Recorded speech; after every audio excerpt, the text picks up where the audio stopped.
सानेहा गुल प्लाजा के छठे रोज भी सर्च ऑपरेशन जारी। 50 अफराद का पोस्टमार्टम मुकम्मल। 15 मैयतों की शनाख्त हो चुकी। 7 की शनाख्त चेहरे की साख, बाकी 8 की शनाख्त डीएनए से की गई। Police surgeon doctor Samiya Syed ने कहा, मलबे से अब भी बाकियात मिल रही हैं। उनकी हालत इंतहाई खराब है, जिसकी वजह से डीएनए के लिए सैंपल भी नहीं लिए जा सकते। मिसिंग पर्सन डेस्क के मुताबिक 88 अफराद लापता रिपोर्ट हुए थे। डिप्टी कमिश्नर जुनूबी जावेद नबी खोसो का कहना है, जिन इमारतों में फायर फाइटिंग के इंतजाम नहीं हैं, उनको नोटिस जारी कर रहे हैं।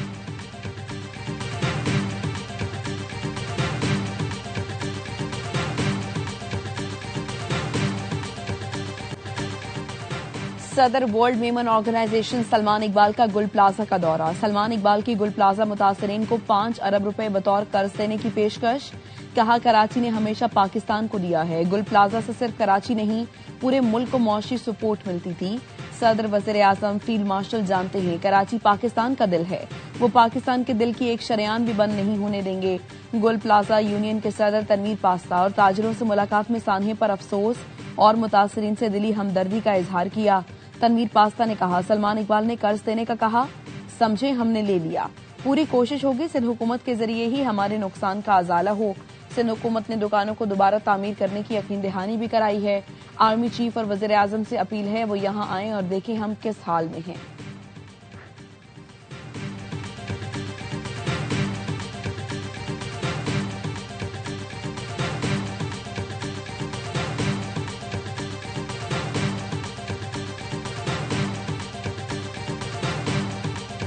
ARY के CEO और जो सदर भी हैं वर्ल्ड मेमन ऑर्गेनाइजेशन के, बड़ा अप्रिशिएट करता हूँ सलमान इकबाल साहब ने जो बात की 5 अरब की ऑफर की, जो मैं समझता हूँ कि गवर्नमेंट को करनी चाहिए। सलमान इकबाल साहब ने इनिशिएटिव उन्होंने तो कोई किया था, हम इस इनिशिएटिव को आगे बढ़ाते हैं और जिन लोगों का रोजगार इससे जुड़ा हुआ था वो रोजगार बहाल करने की भरपूर कोशिश करेंगे।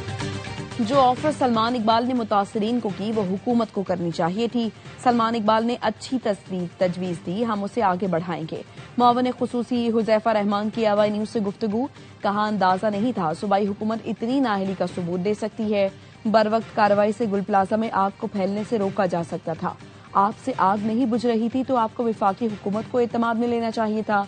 सिंध हुकूमत को वज़ीर आज़म से बात करनी चाहिए थी। मरकजी हुकूमत मुदाखलत करती तो कहा जाता आप पॉइंट स्कोरिंग कर रहे हैं। 18वीं आईनी तरमीम में सूबों को जो वजारतें तफवीज की गई, उन्होंने उस पर काम नहीं किया।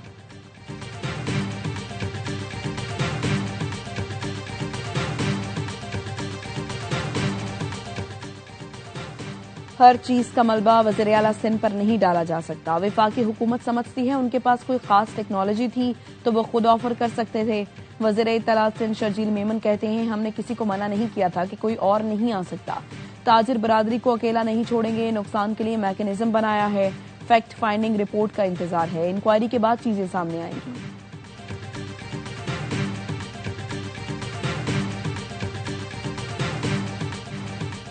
कोयटा समेत बलूचिस्तान के मुख्तलिफ हिस्सों में बर्फबारी और बारिश, तेज हवाएं चलने से सर्दी में इजाफा।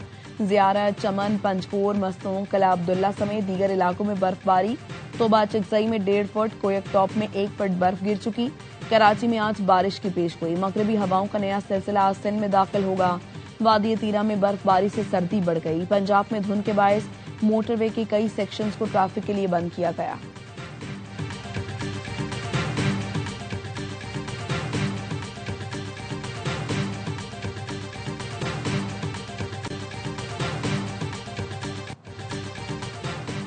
बानी PTI का एक्स अकाउंट बंद कराने के लिए हुकूमत की 3.5 साल से कोशिशों का इंकशाफ। रिपोर्ट इस्लामाबाद हाई कोर्ट में जमा करा दी गई। रिपोर्ट के मुताबिक 21 अगस्त 2022 को PTA ने बानी का अकाउंट बंद करने के लिए एक्स को लिखा। तोशाखाना, साइफर, इद्दत के सजाओं का हवाला देकर 18 अप्रैल 2024 को एक्स को लिखा गया। 27 नवंबर 2025 को बानी की 47 ट्वीट्स ब्लॉक करने के लिए एक्स को लिखा गया। 27 नवंबर 2025 की 47 ट्वीट्स ब्लॉक की दरखास्त में एक्स ने एक ट्वीट ब्लॉक की।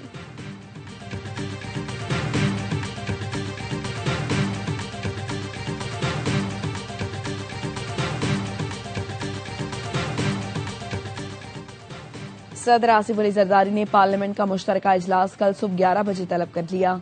कानून साजी के लिए अहम फैसलों का इम्कान। इजलास में 29 बिल्स पेश किए जाएंगे।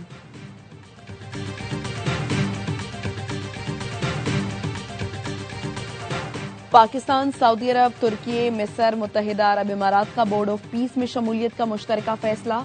इंडोनेशिया, उर्दन और कतर भी गजा बोर्ड ऑफ पीस में शामिल। मुश्तरका एलामिया में कहा गया, अमरीकी सदर डोनाल्ड ट्रंप की दावत का खैर मकदम करते हैं।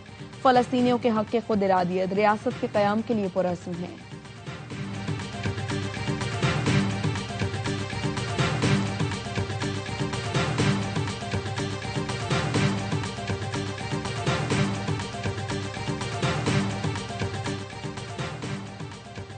पाकिस्तान तरक्की के नए रास्ते खोल रहा है। अपना कर्जा जीडीपी के 75% से कम करके 70% तक ले आए। वफाकी वजीर खजाना मोहम्मद औरंगजेब का डेवोस में इजलास से खिताब। कहा, अफराते ज़र 38% से सिंगल डिजिट तक कम की। पॉलिसी रेट 22% से कम होकर 10.5 रह गया। पाकिस्तान जल्द चीन में ग्रीन पांडा बॉन्ड जारी करेगा। बरामदात में इजाफे की जानिब पेशकदमी की जरूरत है। तांबे के मंसूबे से $2.8 अरब सालाना बरामदात मुतवक्के है।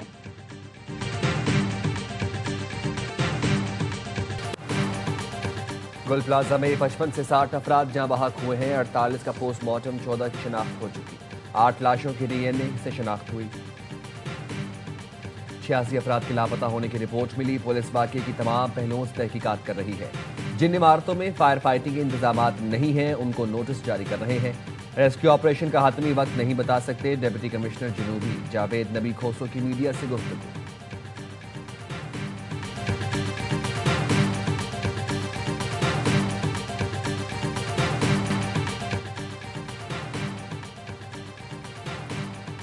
गुल प्लाजा में 55 से 60 अफराद जहां बहक हुए। गुल प्लाजा की आग के साथ प्यारों की जिंदगी की उम्मीद भी बुझ गई। गुल प्लाजा के खंडर के बाहर जहां बहक अफराद के लवाहिकीन की बेबसी। बुजुर्ग अनवर अली बेटे फारूक को दफना चुके, अब इंतजार में हैं। दूसरे बेटे रफीक की बाकियात मिली तो एक और जनाजा उठाएं। कैसर को बीवी, बहन, बहू और बेटे की जिंदगी की उम्मीद नहीं, बस चाहते हैं प्यारों की बाकियात मिल जाएं। लापता ताज मोहम्मद के वालिद कहते हैं, बेटे की आखिरी कॉल दर्दनाक थी। वो कह रहा था, मुझे बचा लो। रमजान के वालिद भी डीएनए दे चुके, इस उम्मीद पर कि कोई का जिस्म के उनके बेटे का निकल आए।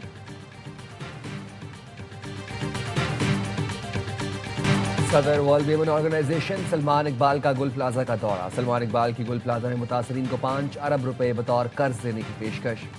कहा, कराची ने हमेशा पाकिस्तान को दिया है। गुल प्लाजा से सिर्फ कराची नहीं, पूरे मुल्क को मौशी सपोर्ट मिलती थी।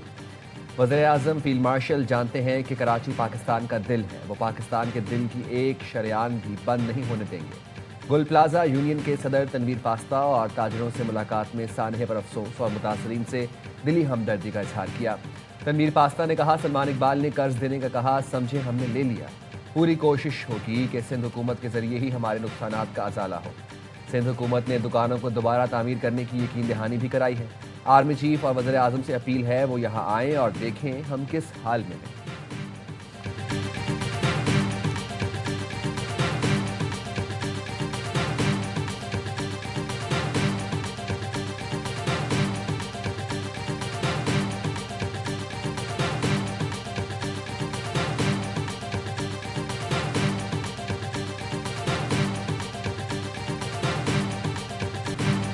सानिहा गुल प्लाजा की तहकीकाती कमेटी का इजलास। रेस्क्यू ऑपरेशन में मुश्किलात समेत दीगर पहलुओं का जायजा लिया गया। इजलास में पूछा गया, आग कितने बजे लगी, इत्तला पहले कहां और किस फायर स्टेशन पर रिपोर्ट हुई, फायर स्टेशन ने कितने मिनट में रिस्पांस दिया। इजलास में ताजरों की जानिब से स्नॉर्कल देर से आने और पानी की कमी की शिकायत का भी जायजा लिया गया। जराये का कहना है, मुतासरा ताजरों और मुतासरा खानदानों के बयानात पे रिकॉर्ड किए जाएंगे। कमिश्नर कराची ने कहा, रिपोर्ट तैयार करके वज़ीर आला सिंध को पेश करेंगे। SBCA ने भी रिकॉर्ड तहकीकाती कमेटी को जमा कराया दिया। कमिश्नर कराची को 7 फाइलें पेश की गई हैं। 3 फाइलें गुल प्लाजा के ज़ेर इल्तवा मुकदमात से मुतालिक हैं। इमारत की मंजूरी से मुतालिक रिपोर्ट भी SBCA ने जमा करा दी।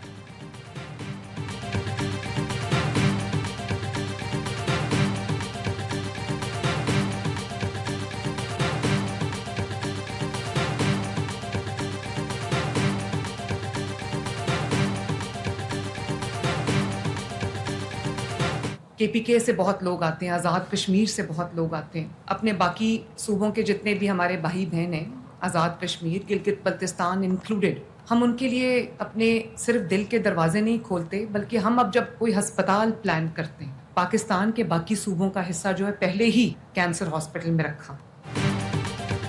दूसरे सूबों के लोग भी पंजाब में इलाज से मुस्तफीद हो रहे हैं। वज़ीर आला पंजाब मरीम नवाज का झंग में खिताब, कहा मुफ्त दवाओं की फराहमी के लिए अरबों रुपए खर्च किए जा रहे हैं। कैंसर के इलाज के लिए चीन से मशीनरी दरामद की जा रही है। झंग के DHQ में कार्डियोलॉजिक वार्ड बना है। झंग बहुत जल्द तरक्याती इजलास में शामिल होगा।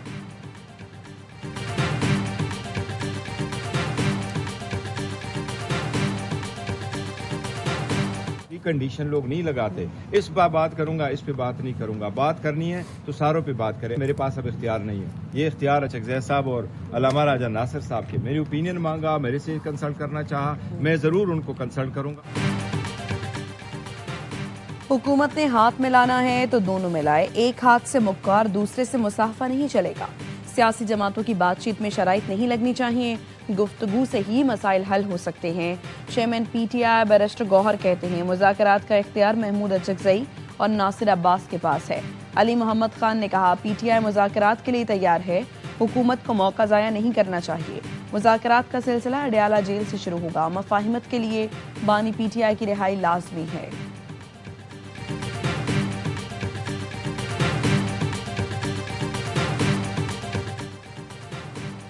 हुकूमती इत्तेहादियों के MNAs के अपोजिशन लीडर महमूद अचकज़ई से गैर रस्मी गुफ्तगू। ज़राए का कहना है MNAs ने मसाइल का हल निकालने पर गुफ्तगू करते हुए कहा हालिया सियासी भंवर से निकलने के लिए किरदार अदा करना होगा। अपोजिशन लीडर ने कहा हमने तो सियासी हल का रोड मैप दे दिया है, हुकूमत अमल करे। महमूद अचकज़ई का कहना था सियासतदानों की इज्जत आईन कानून और जमहूरी रास्ते में है।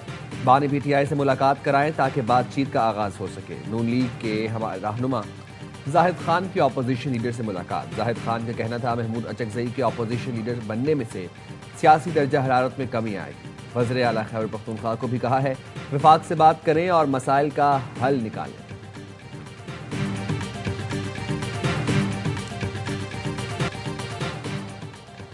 अगले मरहले में जाना है तो जिम्बाब्वे को हराना है। अंडर 19 वर्ल्ड कप में पाकिस्तान का डू और डाई मुकाबला आज मेजबान टीम से हरारे से होगा।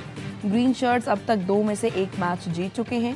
मेगा इवेंट में इंग्लैंड ने स्कॉटलैंड और अफगानिस्तान ने तंजानिया को आउट क्लास कर दिया। दोनों टीमें पहले ही सुपर सिक्स के लिए क्वालिफाई कर चुकी हैं।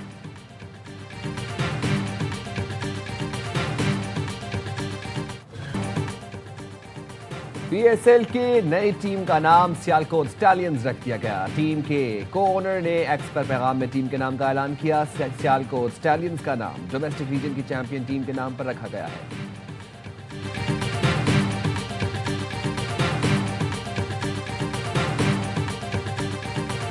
छह बार मैंने वर्ल्ड चैंपियनशिप जीती, 4 बार मैंने एशियन चैंपियनशिप जीती। इतने टाइटल जीतने के बावजूद भी गवर्नमेंट से जो एक प्लेयर को डिजर्विंग पोजीशन पे मिलना चाहिए जैसी वैसा एप्रिसिएशन वहाँ से कभी आया नहीं। और world snooker champion Mohammad Asif ने golden jubilee national snooker championship जीत ली। कराची में खेले गए फाइनल में पंजाब के राना इरफान को शिकस्त। बेस्ट ऑफ 11 में आसिफ ने 3 के मुकाबले में 6 फ्रेम से मैदान मारा। इवेंट जीतने के बाद मोहम्मद आसिफ ने PSB की सपोर्ट ना होने का शिकवा कर दिया।